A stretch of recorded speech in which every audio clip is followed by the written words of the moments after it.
Ja sam Marija Grigorijević, profesor ekonomske grupe predmeta u Ekonomskoj školi Pirot u Pirotu. Sada ću vam predstaviti predmet osnove turizma i ugostiteljstva.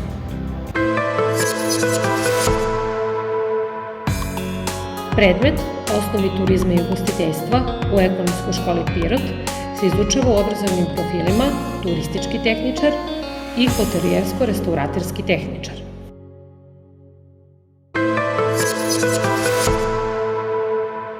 Iz predmeta osnovi turizma i ugostiteljstva u Ekonomskoj školi Pirot deca će naučiti pojam i oblike turizma, funkcije turizma, kao i nove trendove u turizmu.